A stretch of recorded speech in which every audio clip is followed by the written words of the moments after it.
Good morning and welcome back to, I was going to say the Aegis VOD reviews, but it's actually the Sentinels VOD reviews. I've got a little spreadsheet, not a spreadsheet, a Google Slides for us to go through, and then we'll go through the games with Prodigy. But I wanted to explain the deck lists, what Sentinels is, how we arrived at the decks that we chose, and a bit of background knowledge about the decks, because I think it's important to understand where I'm coming from with these decks before we actually watch the games. So what is Sentinels? Sentinels, just like Aegis Esports, is a team league, but instead of Aegis having... So Aegis has 4 members with 3 playing each week. Sentinels has 3 players per team with 2 playing each week. Like Aegis, you fight multiple teams each time. So last Aegis season, you did 3 teams per week. In Sentinels, you fight 2 teams per week. And unlike Aegis, where you only fight 1 player, so the 3 players fight the 3 players, but it's only 3 best of 3s occurring. In Sentinels, each player that's playing that week fights every player that the other team is playing this week. So, for example, Jansports and I are on a team called SMH My Head, and Prodigy and Tank are on a team called the Shurima Sims. So Jansport would fight Prodigy, and I would be fighting Tank, and then an hour later, I would fight Prodigy and Jansport would fight Tank. And so that would be 4 best of 3s. You get a point for each best of 3 win, and you get 3 points for winning more best of 3s or games than your opponent, right? So if Jansport won his game, I won my game, I won my other game, but Jansport lost his game against Tank, we would win 3 best of 3s. Tank and Prodigy would win 1 best of 3, so we would get 3 points for winning more best of 3s. If it's 2 and 2, we get 1.5 points, and if Prodigy and Tank won 3 or 4 of the best of 3s, then they would get the 3 extra points. We fight 2 teams per week, and there are 8 teams in each group out of 8 groups, so there's 64 teams. And that means there are 4 weeks of play in the group stages. So we fought Shurima Shrimps and ABG Capybaras this week. Week after, we don't know yet, but there'll be 4 weeks of this. Finally, the top 2 teams from each group get into playoffs with a playoff top of 16 teams. And the prize pool is just under $2,000 with $600 going to the first place team. Our lineups this week was with Jansport having High Menorah, Plunder, and Zigstalia, and my lineup being Cartwheels, Plunder, and Kaisar. There are deck building rules between the best of 3, so it's normal Riot luck, right? So you can't bring the same champion multiple times, you can't bring the same region combination multiple times, and only one champless deck, I think. Or, yeah, something like that. But between both of our lineups, we can only... And I don't think anyone fully understands how this rule works, but it's something like a champion combination can only be brought once. Doubling up on champion combinations can only occur once. I think that's the best way of putting it. So we both brought Plunder, but I couldn't bring Plunder and Zigstalia unless Plunder had different champions entirely, is my understanding. So the very short version of this is you can only bring 1 deck again, right? That's the easiest way of explaining this, but it's technically based on champion combinations. So if I wanted to bring High Menorah Veigar, like 3 champions, that wouldn't be allowed because Jansport already has High Menorah. But Jansport could bring High Menorah Veigar, I could bring High Menorah as well, but we just wouldn't be able to double up on Plunder if that was the case. The next point is that I wasn't supposed to play this week, and this is a much larger point than it seems. Donut, who is our 3rd teammate, and you might remember from Worlds, is also on our team, and you're supposed to be Donut and Jansport this week, but Donut had a prior engagement for regular playtime that he only remembered about like 90 minutes before deck submission. So we had the opportunity to change our decks and for me to learn what was going on. But I wasn't really focusing on this week. I was doing a few other things with my life. While I was still available, it added to my schedule things I didn't want to necessarily add. From memory, Donut was on something like Cartwheels. For clarification, if you don't know, Cartwheels is Aatrox Vayne. He was on something like Cartwheels, Zigstalia, Kaisar, or something like that, but I've never played Zigstalia before. I've also not played Kaisar before, but we'll get that to it in a little bit. But I learned what we were trying to beat, what we were trying to target, and what things I could justify. But I was on very short notice, and I hadn't had practice with the idea of playing in Sentinels until a few hours before the thing started itself, right? But the theory behind these lineups is that both of our lineups are supposed to be pretty good into Shurima and Lulu Jinx. So like High Menorah destroys all of their units. Plunder, you typically play like a go wide strategy, and then you do Unleashed or like Sejuani Lock or Gangplank. All of these help deal with them. Lulu Jinx, Zigstalia is explosive just like Lulu Jinx. Cartwheels heals out of Lulu Jinx, and Kaisar, you flip Kaisar and kill all their 1 ping units to deal with Lulu Jinx. So all of these are supposed to be pretty decent to Lulu Jinx. With Lulu Jinx obviously being the strongest deck in the format, you can still lose games to it. And also Shurima in general. Shurima mid-range seems to be like a really big thing that's occurring more and more recently. And you might realize that the team that we're fighting is called Shurima Sims. So being good into Shurima sounds like a good idea. And all of these decks are supposed to be pretty decent into Shurima stuff, with the exception of Echo. Since I'm on 3 mid-range decks, Echo typically beats mid-range decks. Now Plunder might beat Echo, but like if you're a mid-range deck, you trade into Echo, and then Echo plays Chrono Break, and you've already lost your board because you did a trade-in. So that was the logic with this lineup. And let's go over the deck lists. The first deck list is Aatrox doing cartwheels, aka Aatrox Vane. It's named this because Jansport once got mad that I was going to win, or someone was going to win, because Aatrox would just do a fucking cartwheel. And this is a list that's pretty interesting and different from how Aatrox lists have looked in the past. If you're familiar with how Donut and I built Aatrox for, well, not Donut and I, Donut, Jansport, Eniamore, all the people that we worked with for Worlds, you'll remember that we were running the Darkened Staff and we weren't running the Darkened Spear.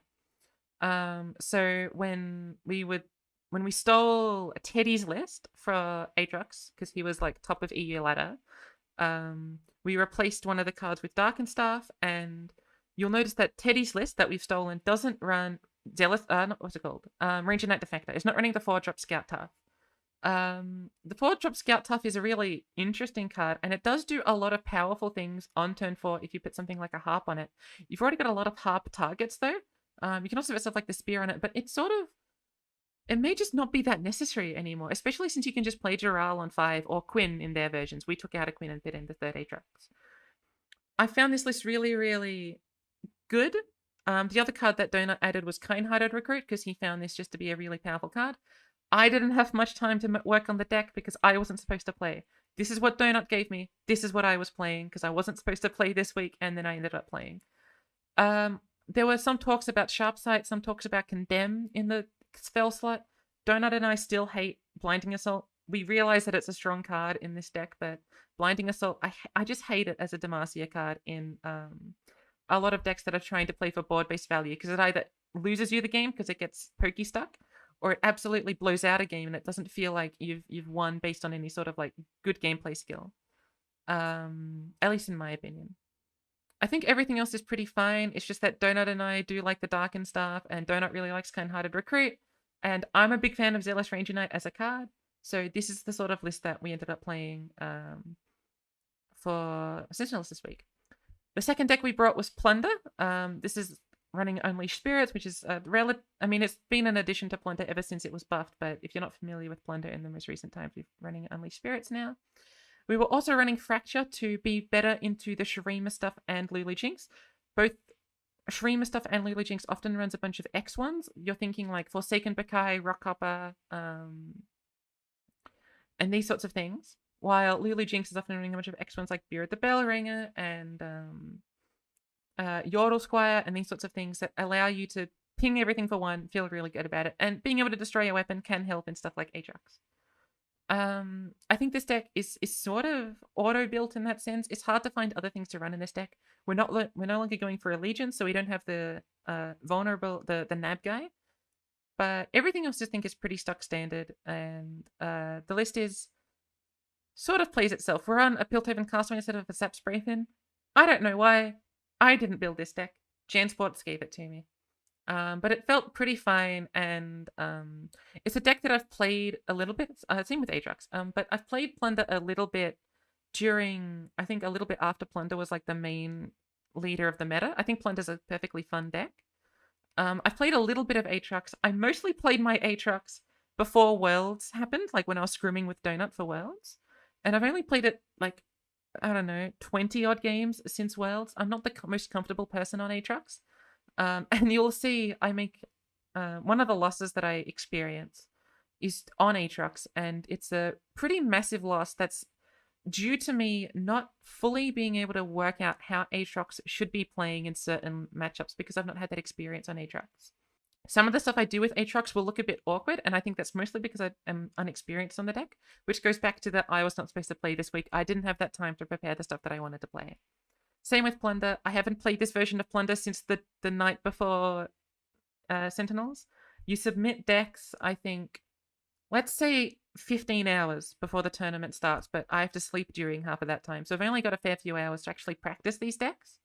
And so I hadn't played this version of Plunder. Now, Plunder is a deck that once you've played it once in the past, you sort of get how you're supposed to do it in certain matchups. Against mid-range, you're playing for Sejuani. Against things you want to race down, you're sort of playing for Gangplank. You're doing these sorts of like making sure you're doing Tusk Speaker, Fracture, Make It Rain, Spirits Unleashed on their turn so that you're not doubling up on Plunder triggers on the wrong way. You can keep all of that in the back of your mind. So it wasn't too bad that I hadn't played Plunder too recently. But I have never played a game of Kaisar before in my life. I hadn't played Kaisar at all until the day before the tournament, where Kaisar had really good matchups and Donut was going to play Kaisar. And during the Kaisar season, I played Sivarakshan. And Sivarakshan felt really good into Kaisar. But this isn't like a Kaisar... We're not trying to target Kaisar in this meta, so I couldn't play Sivarakshan. We were trying to target other stuff. Sivarakshan can struggle into Lulu Jinx. Sivarakshan can struggle into some Shurima stuff, while Kaisar does really well into these things because it's an uninteractive combo deck that does really powerful things, especially against Lulu Jinx, because if you have the attack token on 5, you will just kill everything with Kaisar. So I had to learn Kaisar, and you'll see my inexperience on Kaisar also impact a game or 2 or 3. No, 2. I only play Kaisar twice, so it'll impact a game or 2. I am not happy that I have to play Kaisar. I don't really enjoy Kaisar. I think Kaisar has some interesting moments in it, but those are few and far between compared to the moments in Kaisar that feel as if you're not able to win the game just because you didn't draw Kaisar or you didn't do things properly. I do lose because I don't know how to play Kaisar in one specific game. No, something like a really bad misplay happens with Kaisar, I think in game 3. Or maybe game 4. I don't remember. Game 4. It was against the 4th player that I play. But I want to show this to just show how inexperienced I was in these decks and how uncomfortable I'm feeling going into the tournament, which is something I say regularly, but what you have to realize is that over the past few tournaments experiences, I've been trying to do different things. So historically, I've always brought Sivarakshan to something. For the last week of Aegis, instead of bringing Sivarakshan, I brought Sivarakshan Varus. This time, instead of bringing any Sivarakshan, I brought Kaisar. I'm still bringing the same region combination, but I'm starting to do different things as opposed to just relying on Sivarakshan. This was the Kaisar deck. I don't know what a normal Kaisar deck looks like, so here you go. There's a bunch of 2 keyword units, such as Petricide Broadwing, Greenfang Warden, Zerzai Hatchling. Concerted Track's supposed to be really good in the mirror. I don't know how Kaisar is built. I've never even looked at a deck list before the day before the tournament. So that's everything I wanted to talk about regarding the deck lists. In general, as a recap, I was pretty nervous because I wasn't supposed to play this week.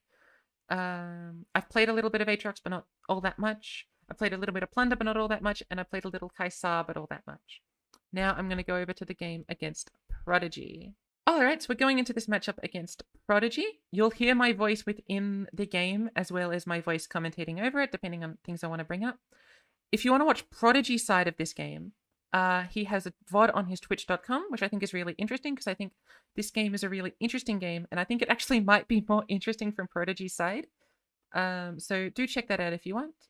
If you don't know who Prodigy is, he's a seasonal champion of A Curious Journey, and I was one of his scrim partners for that season. And then Spidz was actually a huge help. Because she's been kind of on the rise as well, so shout out to Spidz for sure. So it's a bit funny that now we're fighting each other a few seasons later.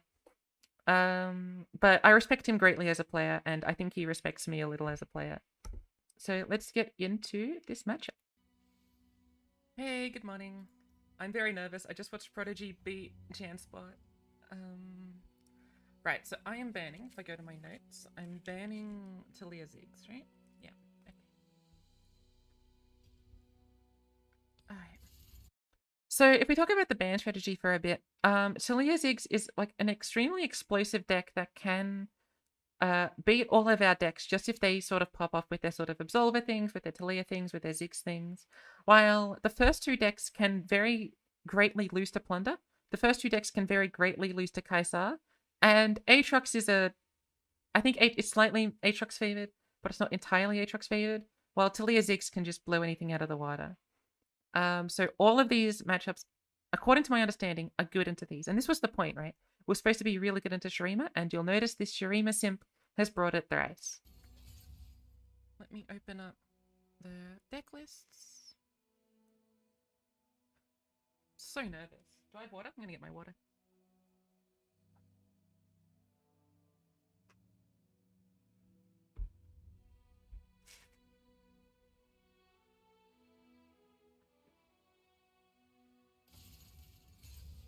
Okay, he banned Kaisa. And Prodigy respects Kaisa. Prodigy is a Kaisa player, so I think he respects Kaisa a bit, but he also plays these other decks. But this is fine, and I'm really happy about this personally, because I don't know how to play Kaisa. So this is like a really good ban for me. And the reason why I delayed this video was that I didn't want to tell people that I don't know how to play Kaisa, just in case they thought I knew how to play Kaisa. I have no clue how to play Kaisa. And so I didn't want to upload this before Tankbuster played me, because Tankbuster had to reschedule, unfortunately. So I'm really glad they banned Kaisa here, because I think I probably would have lost with Kaisa. I'm just not good enough at the deck. Interesting. I'm not confident about any of these matchups. I feel really nervous about like all of them. Which I've hopefully explained in the intro why. But alright, Plunder versus Disc. This is not a matchup. This is a matchup that I should win, but I'm not very good at the game, so I'm scared I'll lose it. Turbo Gangplank is a nice idea. I need to actually turbo the Gangplank. Unleashed is supposed to be good. I want Mirai Warden to open attack on 3. I think I'm fine with this mulligan, but I'm not sure about Gangplank. Gangplank's my only unsurety about this.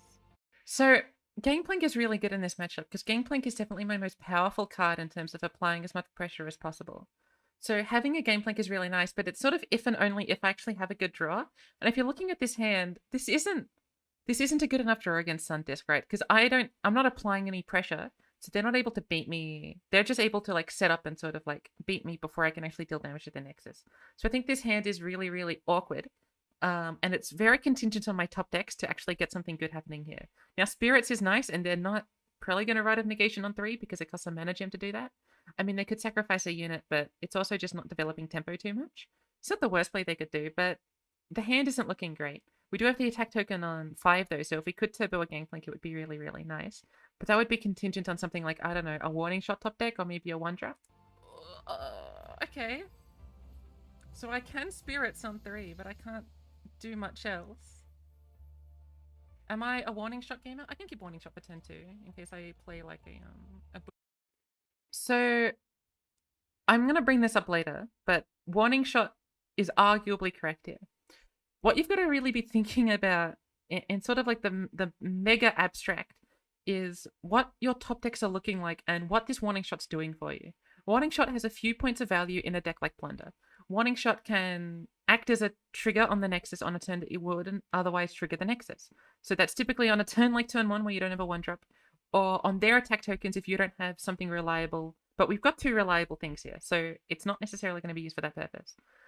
Otherwise, it can just proc Plunder. It can make a Jagged Butcher a 3/3, it can make you steal a card with Nab, or it can freeze the board with Sejuani.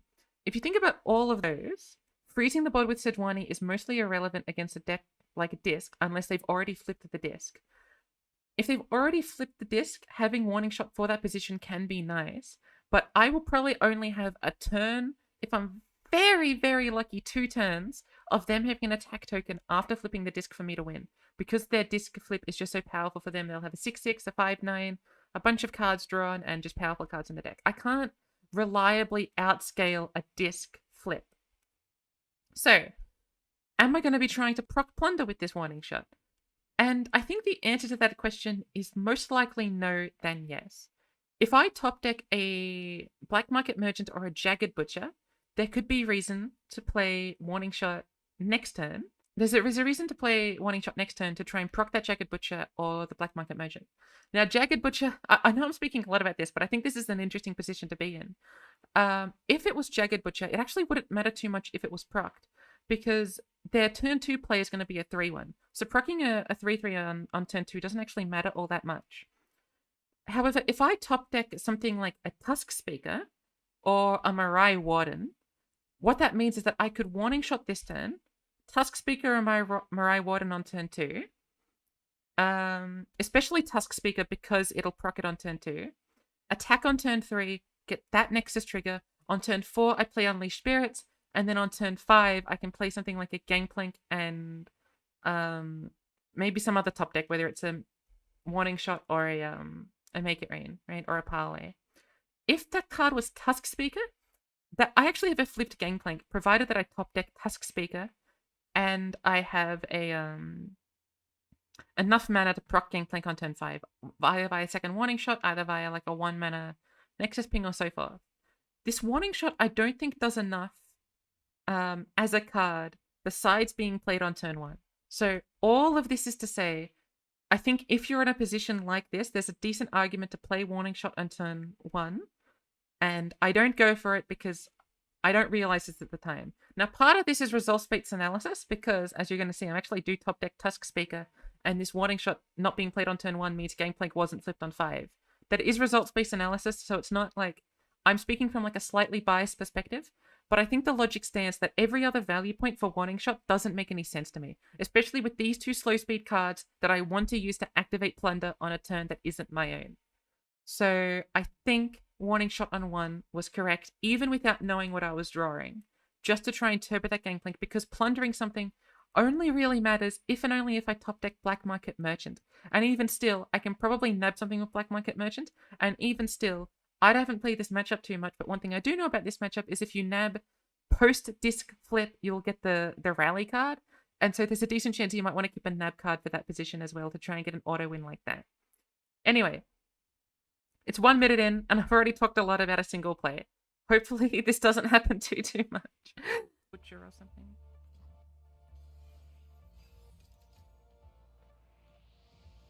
Tusk Speaker. I think I can Tusk Speaker on 2. I think it's better than doing Unleashed plus nothing on turn 3. So I'll do Tusk Speaker on 2. It allows me to open. It gives me that Plunder proc. I should have Warning Shot on 1. Tusk Speaker top deck is a reason to Warning Shot on 1.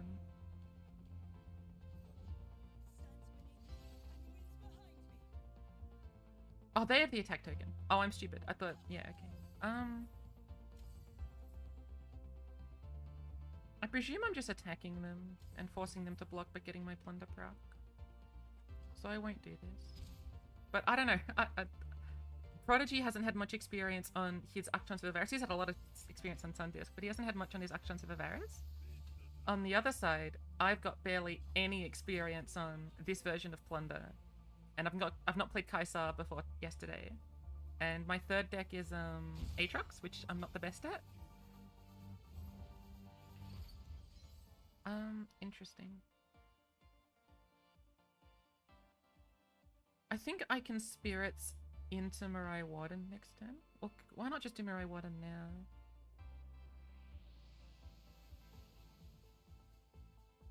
Yeah, I think it's probably Mirai Warden now into Spirits next turn. Oh. Well, that's kind of funny. Now they can't get the pull. Okay.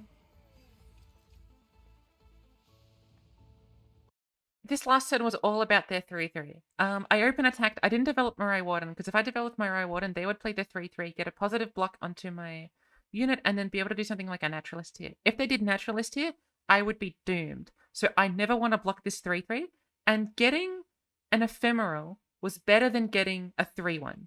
Because if I had a 3-1 there, they would be able to trade into it with the Elusive, with the Vulnerable, force that trade to happen. And then if they had Naturalist, they would be able to pop off with this thing, and I would have a bigger time struggling. I would struggle more into their board. So playing Mirai Warden there and getting a unit that can't trade into the 3-3 because it's ephemeral and died was really, really good for me. I'm really happy that happened. And that's why I also open attacked, because I didn't want to develop my Mirai Warden. This is really important. If you're playing a mid-range deck and they're running the 3-3, you probably want to be open attacking on 3, because if they develop the 3-3 into the Destroy a Landmark Woman, you're going to really struggle as a mid-range deck, facing a 5-5, a 2-4, and a 5-3 with Fearsome. Huh, if I Warning Shot on 1, Gangplank would have been flipped. That's the second time this has happened in Scrims. I didn't Warning Shot on 1 because I didn't play her in my top decks. And then I wasn't able to flip Gangplank.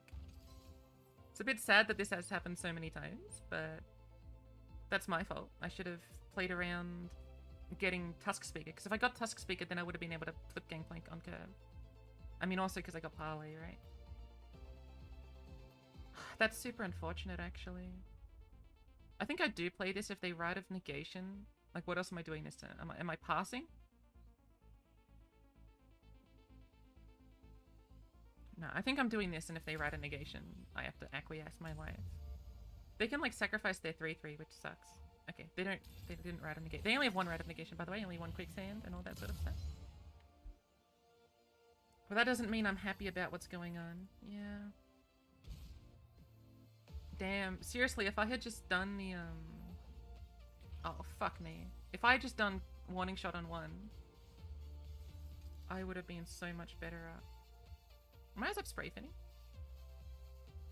No, I think I like Gangplank for Overwhelm. I'm gonna pop their landmarks, which isn't great for me, but whatever.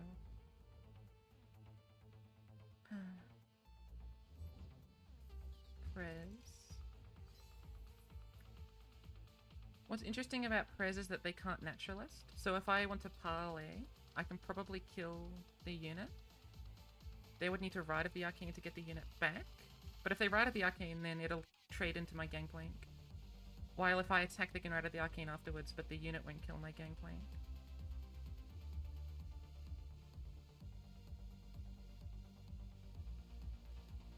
I think I swing in here because I've got another Gangplank. I really am fine with doing like Sejuani into Gangplank on the turn thence after.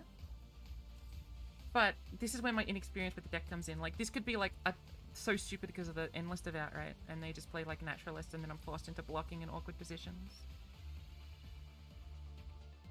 Like, I'll be doing Sejuani next turn if they Naturalist, but even still, like, it's not great for me. They obviously block with their Devout, right? Oh, they don't block more HP? I guess they're playing around like Make It Rain and stuff, but that's interesting to me.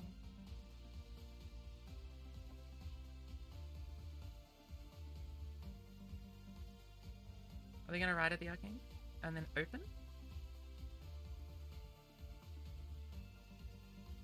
Because of Sejuani plus a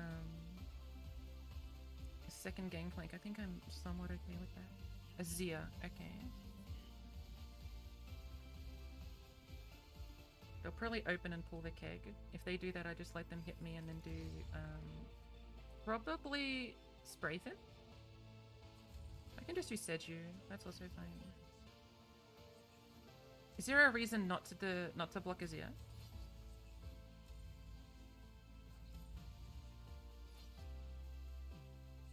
Yeah. I know I'm taking lots and lots of damage from Endless Devout, but it's intentional. They can't deal 1 in pings, so I can block the Sand Soldier, that's okay. Because they cannot deal 1... Oh, they can deal 1 via ping with a Zerath. Do I need to worry about Zerath? Because it'll ping Mirai Warden first, and then possibly Jagged Butcher, because I think I'm developing Sejuani into my attack. The only reason not to do that is Ride of the Arcane. Which means I should just open, right?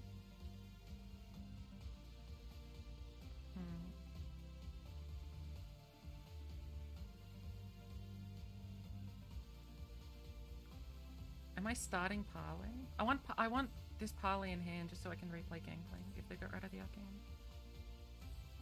They hit me. Do I start with Butcher? No, I think I start with Sejuani.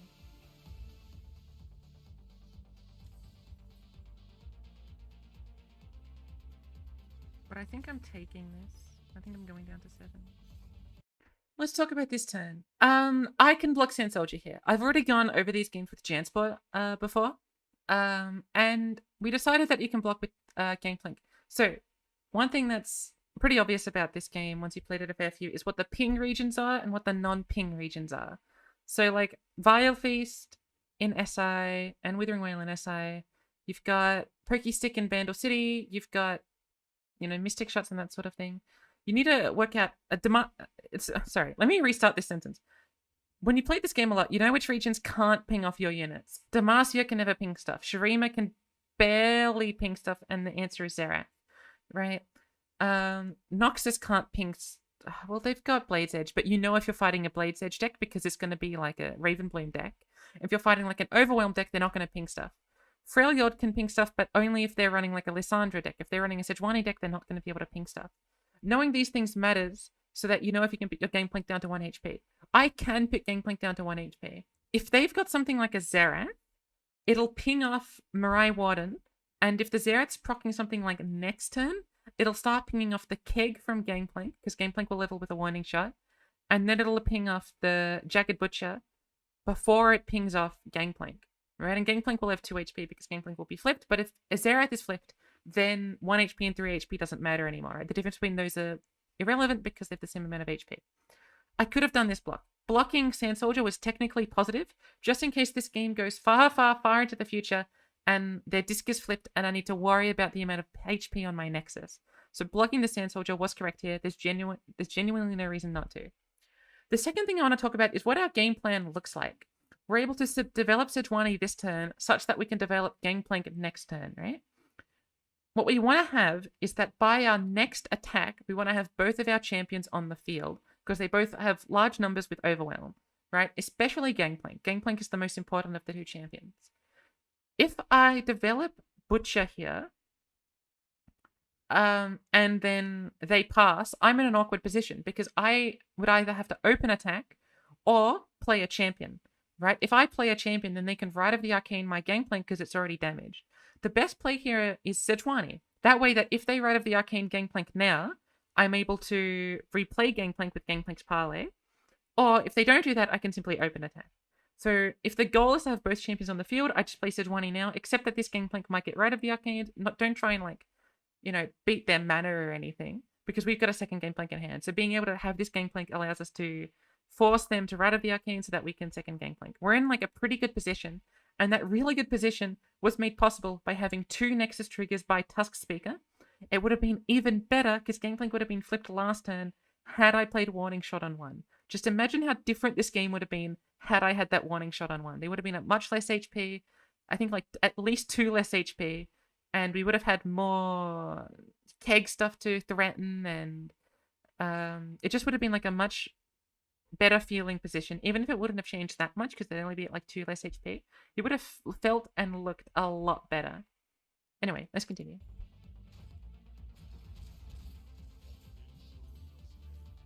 But I think I Sejuani, so if they Rite of the Arcane, I can replay Gangplank next turn. And so I'm not just passing on this turn, and so I also have Sejuani on the field. That makes the most sense to me. So I shall do it like this.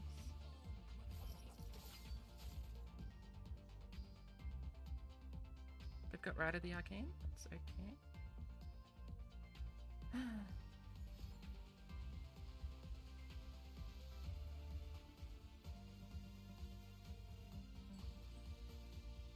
Oh, okay, sure. I am gonna Warning Shot, that way I can just open.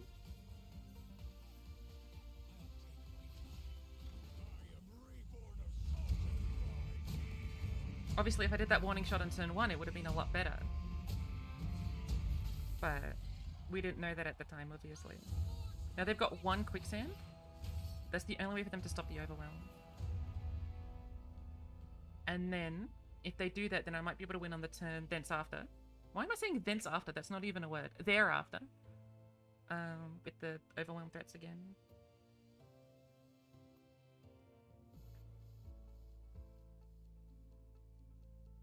But I'm okay with Rite of the Arcane, because I can just replay the Plank of the Gang variety. Hey, I'm really nervous. I'm gonna have a drink of water.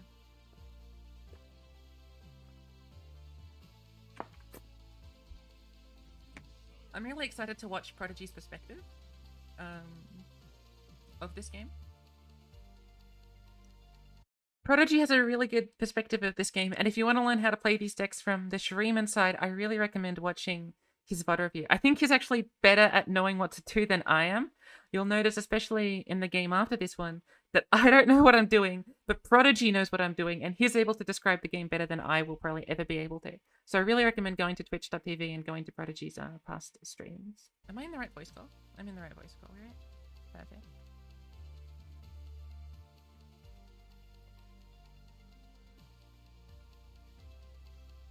I also hope that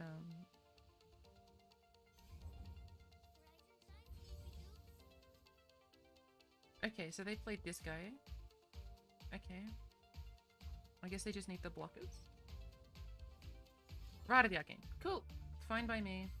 I'm playing around the Gangplank parlay. I'm playing to play Gangplank here. Oh. If they drew Xerath, they can flip the disc. That's what all of this is about. Everything they've done here is all about playing Xerath to flip the disc. That's why they did the Rock Bear Shepherd that way. And they probably drew a Xerath off the thing. So Xerath will ping the keg.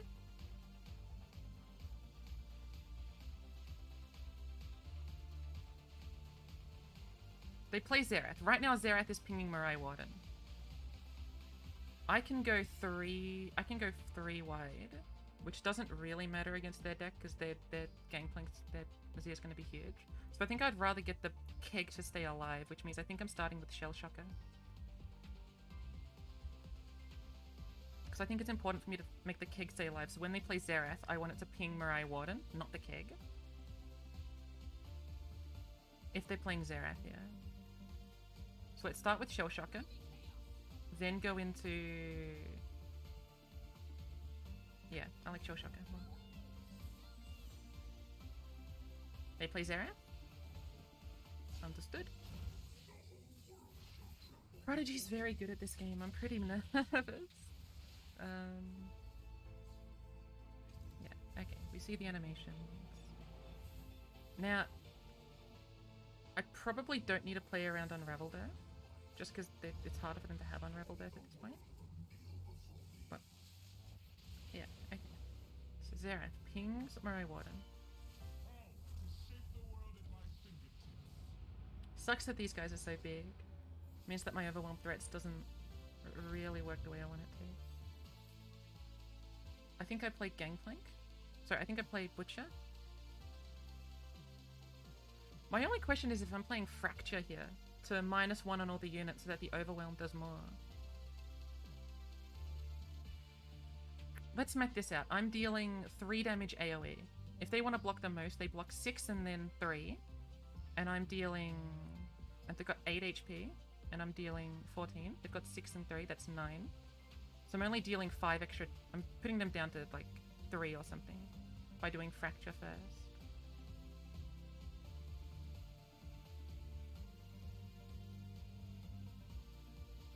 I think Fracture first might be correct.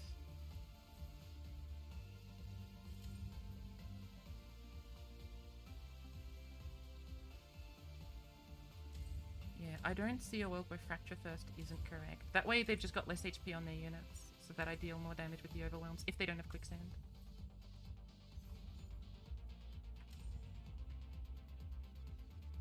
It looks weird, and I don't know if this is correct because I've not played these decks before. Alright, so the point of Fracture first is to reduce the HP on their units. Since we're putting them down to 3 HP on the attack, provided they block with Xerath and Azir, that means that they can't block my Overwhelms with this, or else they'll die, because they need to have that 3 extra HP that's gotten from blocking with these. So they're forced to block both of these. If they had drawn the 2 mana 5/4 Fearsome, I think then I might have needed to keep Fracture so that I could have frozen Fracture. So I think Butcher might have been better first. Because then that guy would go down to 3 HP, which means they'll take 1 more damage. Right? Because if they play that, that means they can attack, they can trade with it. In fact, that even puts damage on stuff like Sejuani and Gangplank. So I think the correct play here was Butcher. That way that if they've drawn that 2 mana unit, it would get frozen and it would have 1 less HP, meaning we can push 1 more damage because once they play that, they're not blocking with one of their champions, right? I don't think they can... I think they can get away with not blocking with Azir if they do that. Or maybe they can get away with not blocking with Azir. No, probably just not with Azir. So doing Fracture there was wrong, just in case they drew that card, right? In addition, they could have still had a 3/3 from earlier. They could have still had this or that. If they had Shimmering Mirage, that's also another reason to do it. Shimmering Mirage doesn't change anything, actually. Don't worry about Shimmering Mirage. So Fracture there was technically wrong, but I guess like that part is very, very, very minor. The logic behind making them all take 1 more damage is important because of the Overwhelms. That's the main reason why I did Fracture there. In addition, Fracture is slow speed, so that if they open attack, which looks like their best opportunity, if they open attack with something like a Shimmering Mirage, I'm not going to be able to freeze them anyway. If they don't open attack, I'm probably feeling fine. It's debated. It's debatable. It's debated. It's not some sort of like majorly debated thing. It's debatable, but I really like the Fracture for making them forced into blocking with Azir and Xerath, especially Xerath. That way they have to replay Xerath as opposed to playing like Rat of the Arcane. But it seems right to me. Okay. I mean, they can Rat of the Arcane the keg, but that's a different line entirely. Use GP. Which again would be forced. Yeah, they do have a Rat of the Arcane. It's forced because otherwise they're losing both of their champions, right? That's the logic. Okay, they don't decide to Rat of the Arcane the keg. Which is interesting.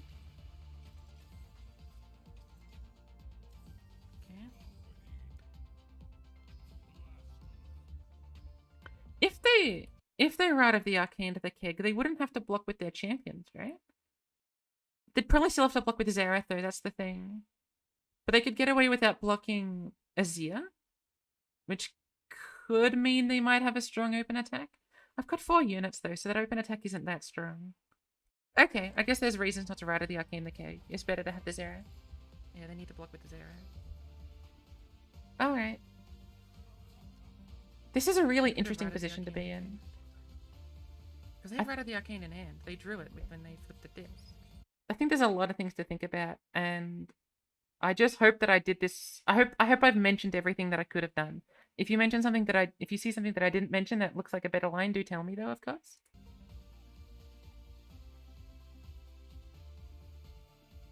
Okay, if I top deck something like a Warning Shot and then Zap Spray Fin into a Warning Shot, that can also help me win.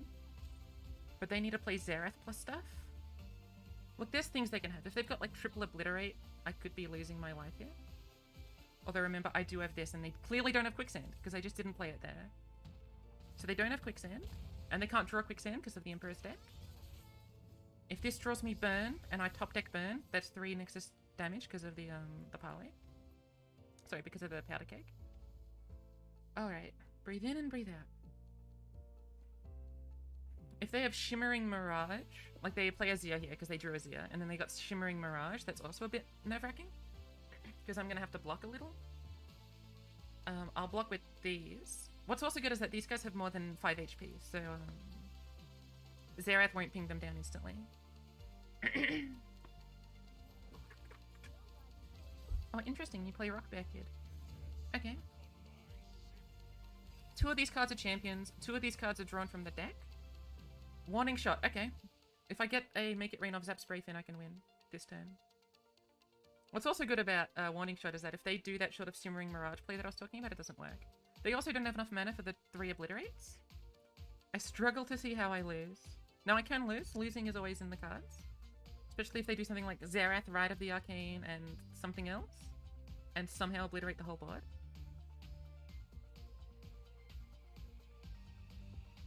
If they have Rite of the Arcane as one of these 2 cards and hit the keg, Warning Shot plus Zap Spray Fin will no longer be lethal.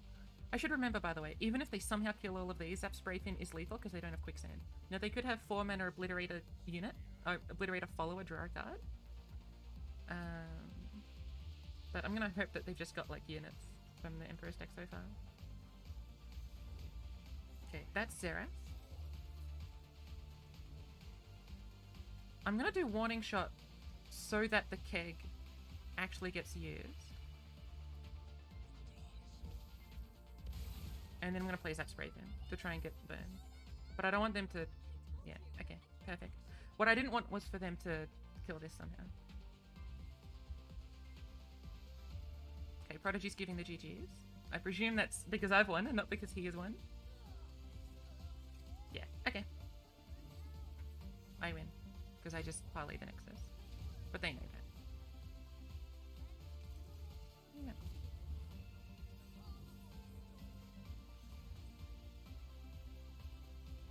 Yeah, okay. Good game for game 1. I had an awkward mulligan that morphed into a good hand because of Tusk Speaker, very specifically.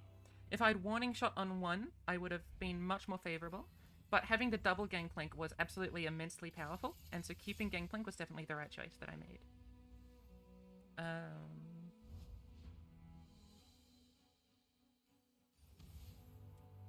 Okay, next matchup. Aatrox Vayne versus Disc.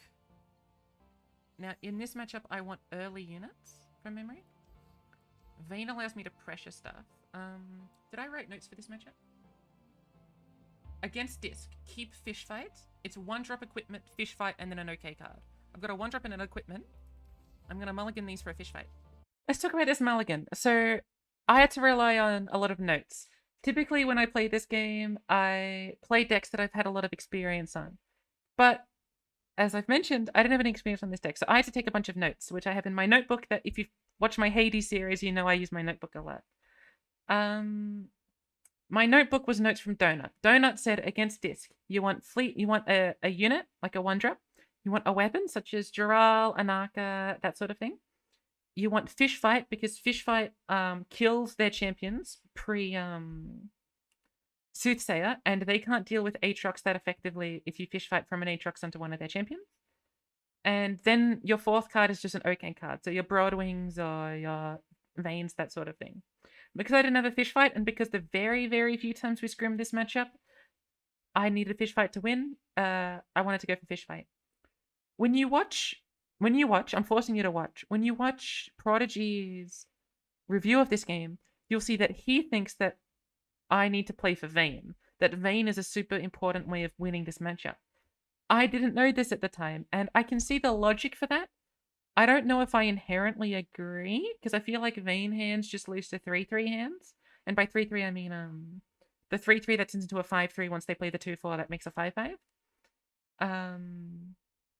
So I don't entirely like Vayne, but I do redraw Vayne at some point, and Prodigy talks about the Vayne being important, and it's not something I really think about much at all.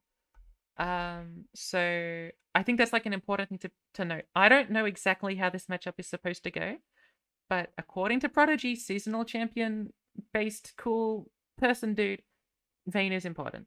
So the reason Fish Fight's so good is that you can kill champions with Aatrox. Yeah.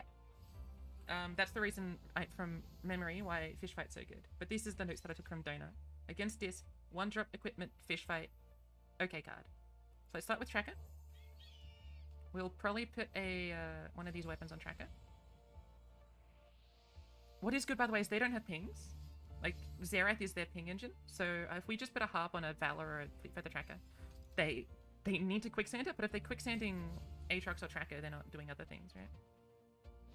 I'm going to pass here. I want to play Vayne. Okay, Ancient Prep. I'm going to do Vayne, and then I'm going to put the Dark and Harp on the Tracker. And just pull this away, start progressing to level up conditions, all that good stuff.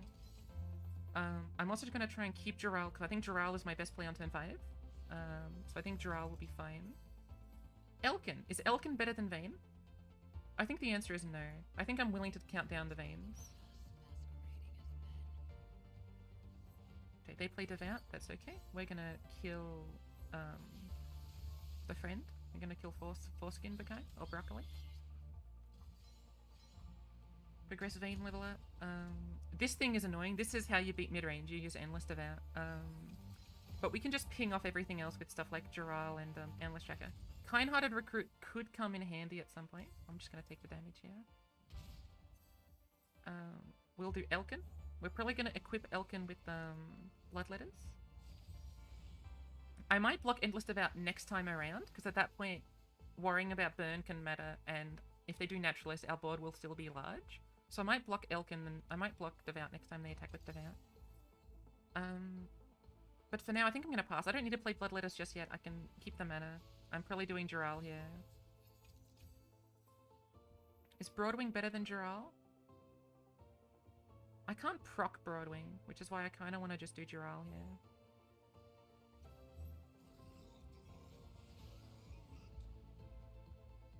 If they pass, I'm going to put the Bloodletters on Elkin and just do a massive swing. They might play something like Naturalist afterwards, but we've got okay blockers for Naturalist. We would lose to something like Naturalist and Ride of the Arcane. That might be a reason not to do that. But we are pushing a bunch of damage, including a bunch of weapon damage. So I kind of do like doing it.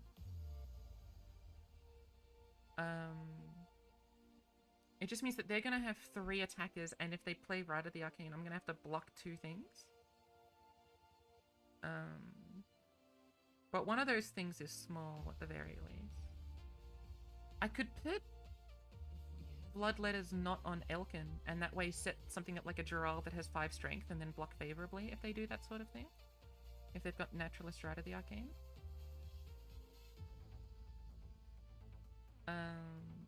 But I think I'll just play Bloodletters on this instead, just so that I'm progressing the Aatrox win condition as fast as I possibly can.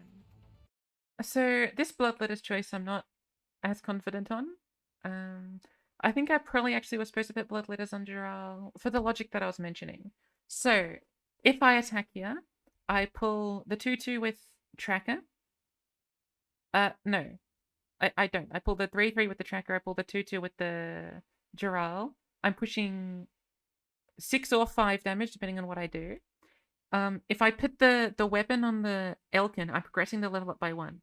If I put the weapon on the Dural, I am able to block the inevitable 5/5 from the Desert Naturalist that they might play. If they've got Desert Naturalist plus Rite of the Arcane, I'm only going to have 3 units, and they're going to have 4 units. Oh, but then they just do Naturalist on, they would just do Naturalist on Dural, if that was the case, instead of on, like, Vayne. That way the block isn't favorable. Never mind, I like this a lot. But what you're going to see is that the alternative line is to pass and not do the strike. I could also pass. Like, this is a lot of mana to be burning. This is so much mana burnt. I can just, like, attack next turn. I don't need to let them have mana. Jansport is probably yelling at me to pass. If I watch this back, Jansport's probably saying, pass, pass, pass, Spidz, pass. Because that's the sort of person Jansport is. I want to attack. I'm only pushing 6 damage, but I am pushing the Aatrox level, right? That's the thing.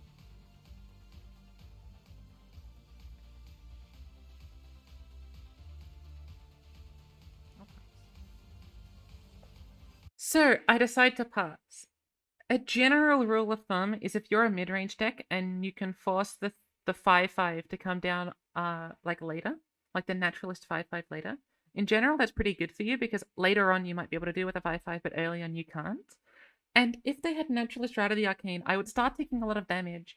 Even if I wasn't dying on that swing, the issue then becomes I have to worry about blocking unfavorable trades constantly. While right now I'm at 15 and all I'm about to take is 3 damage. So I really do like the pass here. I think this pass is really, really interesting. It means I'm not progressing my Aatrox win condition quickly, which is bad because they have a more guaranteed clock than I do. Because they're running Sundisk, right? So their clock happens quickly. But because I was able to develop Dural, it means that I'm at least progressing mana into my win condition while they're getting countdown into their win condition. So it's a really interesting play where we both have like quasi-inevitable win conditions and we're both progressing them in our own unique ways. But I decided not to attack, so I'm not progressing mine as quickly as I would normally like to. I think it's really interesting. I think this pass was correct. But I'm not a comfortable passer, but Jansport has been teaching me to pass. And this felt like Jansport has imbued with me the knowledge. Because I think like a week ago, I would have done this attack. And while this attack isn't bad, I think it's better not to take it. I'm pretty sure about that. Let's move on. I'm allowed to respect Prodigy as a player. Am I allowed to give Aatrox vulnerable? I think so. I think I'm allowed to give Aatrox vulnerable. I've got second Aatrox, but I want to use second Aatrox to kill a champion. So I think I'll actually just play Elkin. We could also pass here. I think I'm going to pass.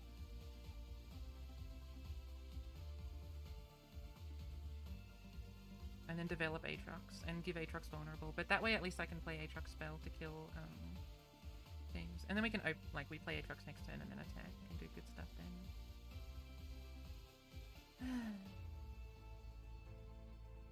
I just like Aatrox dies to like an attack plus Rite of the Arcane.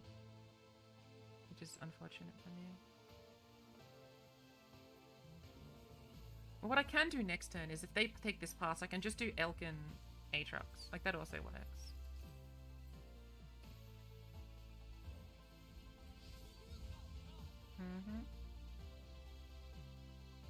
They're not going to develop anything. Oh, okay. That's the same thing as not developing anything. Okay. Do they run Zonya? I got pinged, by the way, in announcements. Oh, never mind. Do they run Zonya?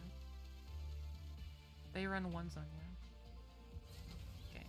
Let's finally do the swing that we've all been waiting for. You come here and you come here. Everyone else gets an attack. This attack is wrong, and it's another major misplay of mine because I'm not familiar enough with this deck. I should be looking at this attack and screaming at the fact that I'm putting Aatrox in dying range for no reason at all. There is pretty much no reason to have Aatrox at below 4 HP, or 4 HP or below, especially when all I'm doing is clearing out a 2-2. Now, I am progressing Aatrox's level up condition by 1, right? Because I'm counting down the World Ender by 1 by doing this Aatrox swing.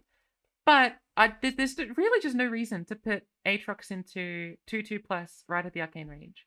I think in general against this enemy gamer, there's no need to do that. Like, Aatrox is like a threat that they need to be concerned about, especially with World Ender, right? Like, if I World Ender the Aatrox and then I flip, it's pretty scary for them, right? So I think attacking here is wrong in most instances. Now, if you're in a really specific situation where you need that World Ender counted down by 1 more, it's not the worst thing in the world. World Ender's about to cost 11 right now, after this attack. So it's not the worst thing in the world, but 12 and 11 doesn't matter too much at the moment, the difference between that. And we'll see in future again whether it matters, because I don't remember the specifics about the World Ender numbers. But this attack is wrong, because they're just going to ride out the Arcane Aatrox, and while I do have second Aatrox, I want a way to kill their champions, and my plan for that was to use Aatrox's spell. Or at least just replay Aatrox at a time where they've invested more than just a block and a ride of the Arcane into Aatrox. Aatrox is like a big power point of mine, so I want to force them to do a bunch of stuff to kill Aatrox, as opposed to some shitty 1-mana predict guy into Ride of the Arcane. So this attack is definitely wrong by Aatrox, but everything else is perfectly fine, and I like attacking with everything else. Come here. They can do naturalist things, they can do Zerath things if they're really in that sort of mood. This dies to Ride of the Arcane, but I do have second Aatrox. Like, this World Ender isn't going to be played for a long time because I skipped that attack. But my hope is that I can sort of out mid-range them. That's my desire. You can also put the weapon on another unit, right? But we can do this for now. What's also good is that we can tumble, but we're not leveling up Vayne if we tumble. But we can threaten like a Valor plus tumble, which is nice.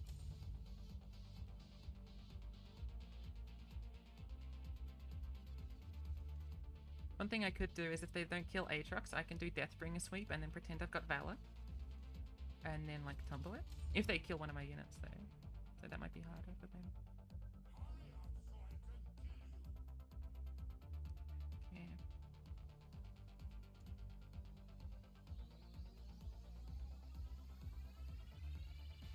Yeah. So I'm progressing Aatrox by 4 here, so this will be at 11 after this.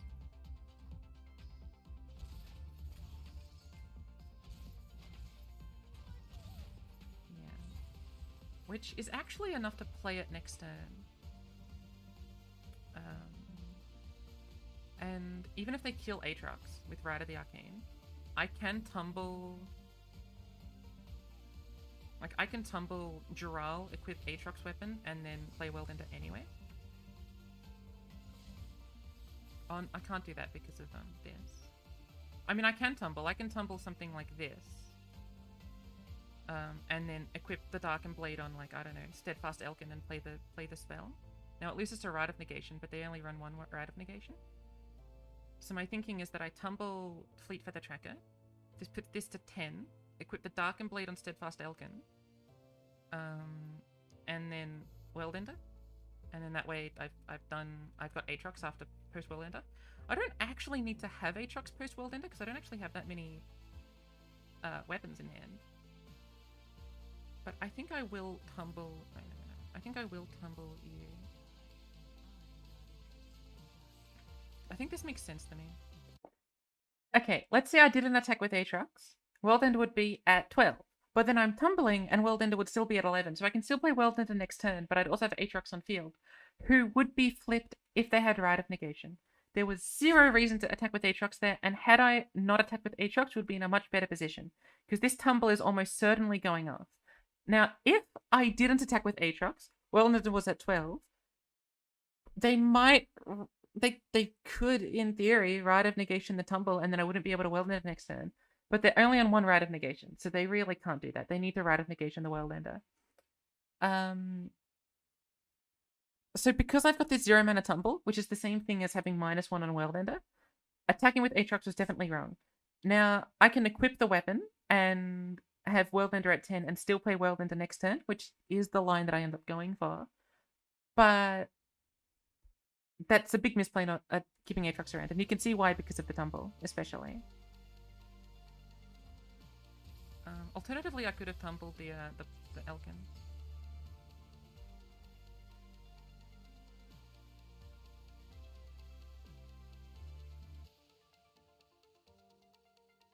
Have they flipped both champions? They flipped both champions. Okay. Yeah, okay, sure. We can equip Elkin and do World Ender.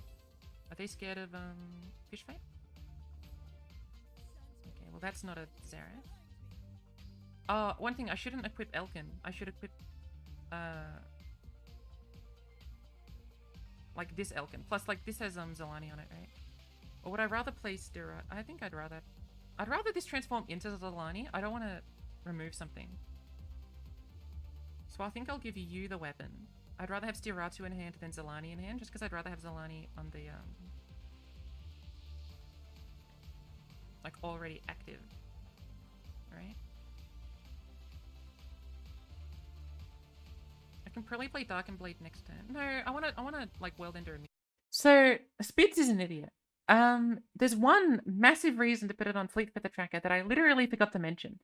And it's not that I forgot to mention it, but I knew it. I just didn't know it. I know that this is an interaction, but I wasn't thinking about this. So I should have been thinking about this, that putting the blade on the Fleet Feather Tracker also means Aatrox is Challenger, which is super important for trying to push lethals, right? It's better to pull a 3-1 and push for a lethal, or pull a champion and get the guaranteed kill on the champion because it's got to be a 10-10. Compared to anything else, right? So putting it on the Fleet Feather Tracker was just like so incredibly obvious because of the Challenger keyword. There's about 3 plays that I do in this game that I don't realize I can do, or don't realize something about them until after they occur. And this is the first one. The first one is that I just forget about the Challenger, and I only realized that when watching with the Jansport that this would be an obvious reason to put it on the Fleet Feather Tracker. There's about 2 more like that happen in this game. Yeah. And if they Rite of Negation, if they've got both champions and Rite of Negation, I do somewhat lose. So I should play around double champion Rite of Negation. That is 11 mana, and they've got 11 mana. So if they do anything that isn't that, I get to do World Ender. So if they do anything that isn't a champion, I get to World End. That also requires 3 of their cards in hand to be Championship and World Ender, Rite of Negation, which isn't impossible, but Rite of Negation's only a 1-of.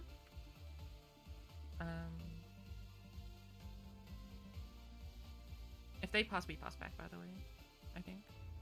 Okay, Naturalist, perfect. We can do World Ender now. If they Rite of Negate, they're not playing a champion except Azir. Right?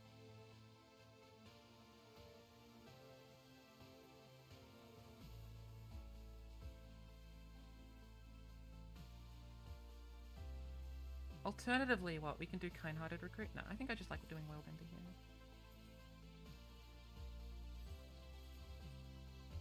So, I don't know if this World Ender is very, very good.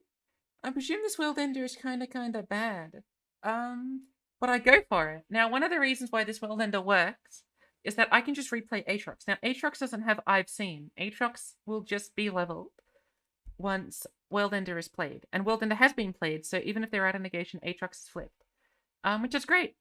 I didn't know this at the time, but this is great. I wasn't aware that this is how this interaction worked at the time.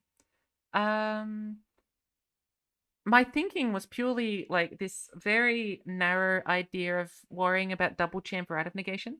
And if they double champ right of negation that turn, I would have lost. But if they wait for it for some reason, I'm not losing. I do play World Ender here with the idea that at least I'm getting like a Zelani and my Aatrox, and then we can start doing things on the next turn. But right of negation plus a champion, and then like I develop Aatrox and they develop the other champion is a little bit scary. And I should have thought of that like way more than I did, because clearly I didn't do enough thinking at all. Especially since I can do a tumble and I can flip Vayne, right? Like if I just put like Darken Harp on like Giral, then Vayne would have been flipped and I would have still been able to like do other things with my turn, maybe develop Broadwings or something, put weapons on stuff, and then I don't know. I just had other lines, and I don't know if this World Ender was the best one, but it's what happened in the game. They do. Okay. They can do a Zia and then first play Xerath if they want. Mm-hmm.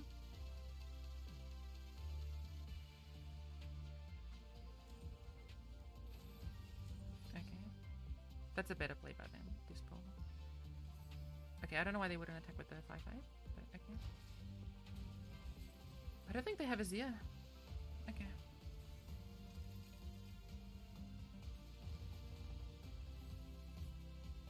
One thing we can do is we can do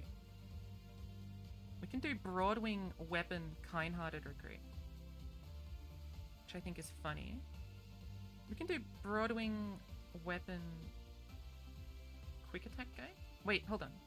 I've played World Ender. I can just play Aatrox. This has never happened to me before. I've never done this play pattern. But I've played a World Ender. Okay. So, I've never done this play pattern before. I didn't realize that Aatrox would be flipped. This is because when Donut and I were practicing for Worlds, we were only on one Aatrox. So if Aatrox died, we didn't have any more.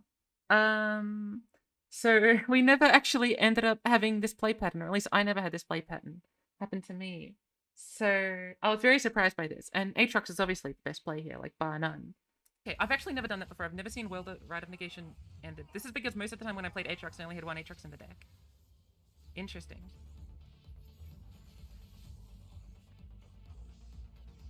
Okay, I've got Tumble. So I think I'm just going to open and then make Aatrox do a cartwheel. The only punishment to that is quicksand, right? Like just opening and then making Aatrox do a cartwheel.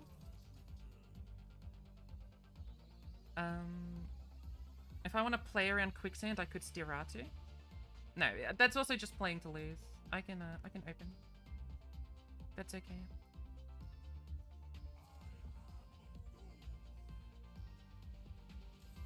Yeah, I can simply just open. I think I will pull this to the side. If they block with this, I only deal 4. What, and then I need to attack again? Right, so if they block with this, they're at 8 HP. They would be able to block again and survive, I think. If they Xerath, but I Stiratu, I'm sort of still pogged, I think.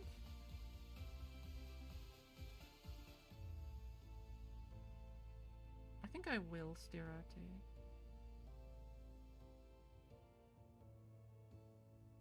Nah. Yes, I will Stiratu. Alright.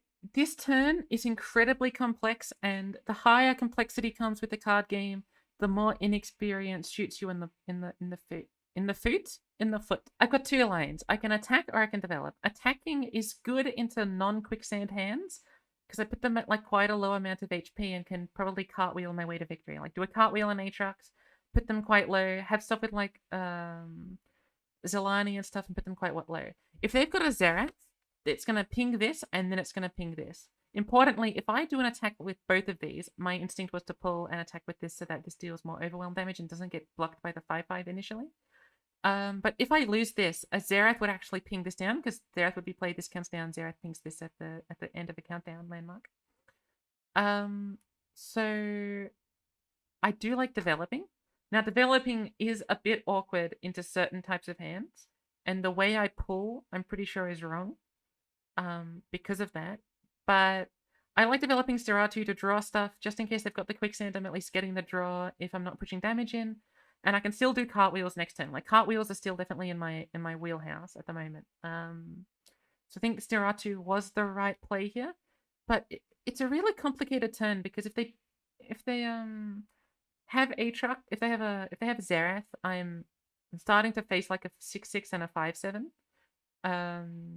I would probably the best play then would be to pull the 6/6 out of the way so that Aatrox doesn't die to the guaranteed Rite of the Arcane that they get from the draw.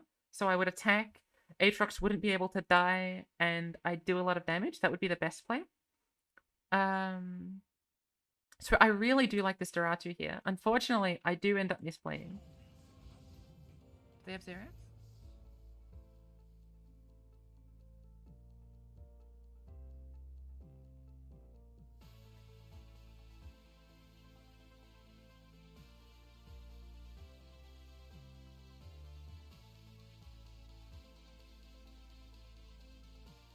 They've used their one Rite of Negation, by the way, so Tumble will always go through.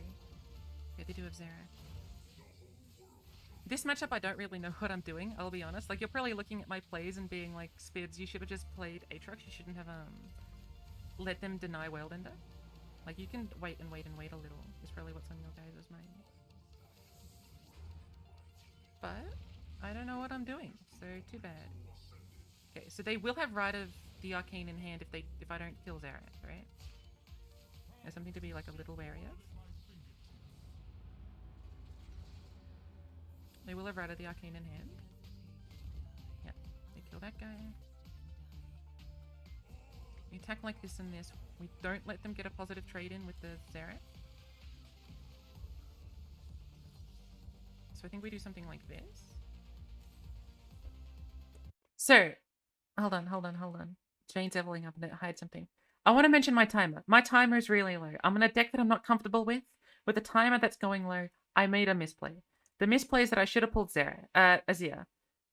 This is the second time this game that I put Aatrox into Rite of the Arcane range, and this time they've got a guaranteed Rite of the Arcane with Xerath. Because they've drawn Xerath's Rite of the Arcane because the Sun Disc is flipped. So it really is my fault, right? That I did this play. If I had pulled this, even if they blocked this with Xerath, it doesn't matter. To justify what I was doing, I didn't want Xerath with this 9 health to favorably block Steratu, and then Steratu get pinged down easily. But that's... who cares? I have Aatrox. I get to keep Aatrox on the field. It's a really dumb play because I've definitely already got the Cartwheel, and I'm throwing away an opportunity at winning, which is really, really unfortunate. So... again, for the second time, don't put your Aatrox in Rite of the Arcane range. These should have been pulled in different ways. They don't run anything like Sheepstone or anything in their deck, and if they spend any mana, more than one, they're tapping onto certain things. But they're not running Sheepstone, they're not running, I don't know, other cards that could do anything here. Aatrox will live, right? There was absolutely no reason not to pull Azir here to protect Aatrox. That's my bad. It shows my inexperience with this matchup. That's why I keep bringing it up over and over again. I'm just inexperienced, and I don't know what I'm doing in these matchups in the tough positions where it matters. Maybe I'm not supposed to take this too. I just want like units, right? Like small units. Oh, Fish Fight is beautiful. Fish Fight is absolutely lovely. They can Rite of the Arcane to kill Aatrox here.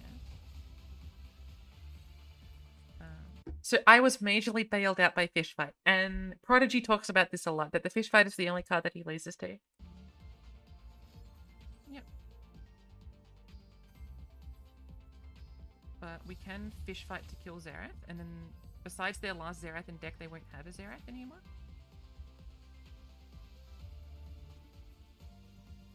I think we should just do this.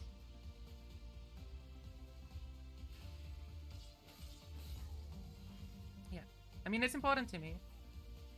Okay, we're gonna pass. We're probably gonna tumble Steratu, just to draw 2 cards. Because I don't have Overwhelm. I mean, I do have Overwhelm. I've got Darkened Blood Letters, but it's not lethal, the Darkened Blood Letters. Like, even if I put this on it, it'll have 9 strength. It will be just blocked by Grumpy Rockback. So we'll just tumble Steratu here. Yep. I guess we pass. We don't add anything to this. We draw 2 cards. So I want to do a little bit of a quiz here. Why is this a misplay? There's There's a somewhat obvious reason why this is a misplay, but I want you guys to think why this is a misplay, because I didn't realize this at the time, and I don't realize this for the rest of the game, but it's one of the first things Jansport picked up on. So I'll give you like 3 seconds to think about it. If I equipped Stiratu with Stiratu's own weapon, I would be able to beat Quicksand. Because even if they Quicksand Stiratu, you can't Quicksand away the weapon buffs. It loses slightly more into Crumbling Sands from their deck. So it's not a guaranteed obvious choice. But it means we can beat Quicksand, and it means that if we're beating Quicksand, we can start doing stuff like Zilani stuff more reliably, because Zilani has Overwhelm, and then we can threaten Overwhelm stuff better. If we get the Crumbling Sands out of them, if that makes sense. I really do like putting this on. It is worse into Crumbling Sands, but they've had 2 draws? So Crumbling Sands isn't impossible. But at the very least, I think I really should have considered this out of Quicksand. Because I think that would have been at least a more cognizant line of what could have been in their hand. Right, because they're only on 1 Quicksand, right? They're only on 1 Quicksand, 1 Wrath of Negation. Getting these things out of them is really powerful for me. And they can't draw it anymore either. And then we're just going to play a bunch of like Challenger units and stuff.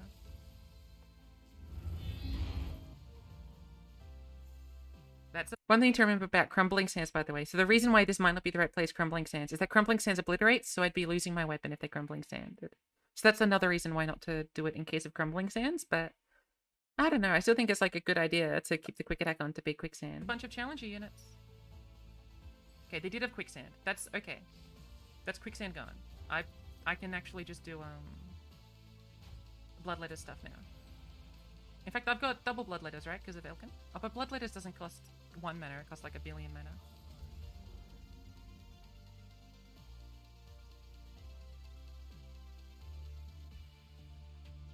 I think I can lose Vayne. Do I need Tumble? Tumble's probably fine to keep. Like, I can just do this block. That's fine. I'm not worried about that or anything. Yeah. Yeah, we're gonna develop a little bit of Go Wide.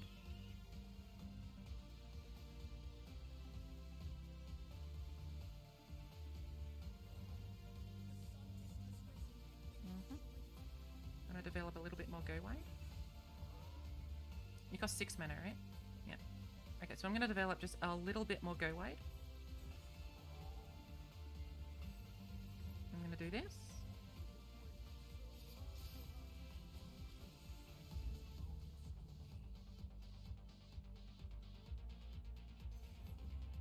Okay, that's fine. I'm gonna give quick attack to Zilani.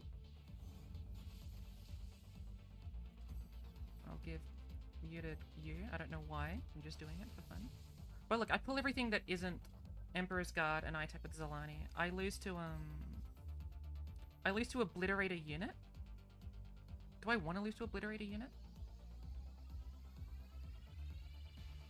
I don't lose to obliterate a unit because I can just like replay Zilani, right? And then tumble her. If that's what I need to worry about, then I should make sure they don't have as much HP as possible. These guys should have as little HP as possible. So that doesn't work. Yeah, obliterate a unit shouldn't beat me here. Obliterate a follower. Because they can obliterate Zilani. And then I can equip Zilani with something in open. With Tumble. This is obliterate a follower. Yep. Okay. We can also tumble Anarka.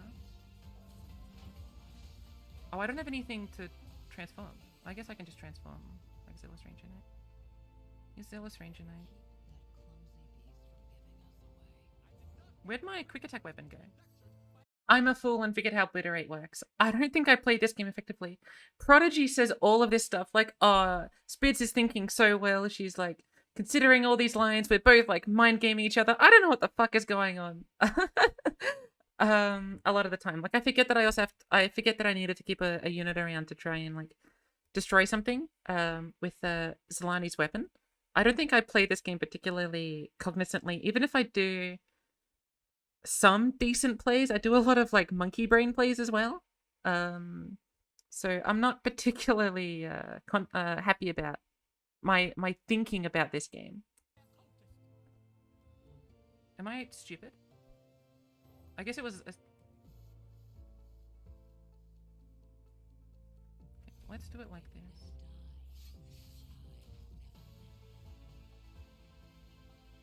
This is taking a long ass time.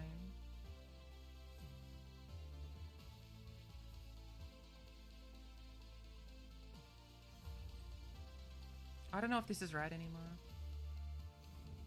They'll survive here.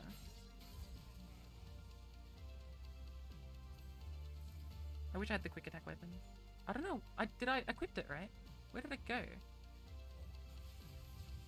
Wasn't it equipped on Zolani or something? Okay.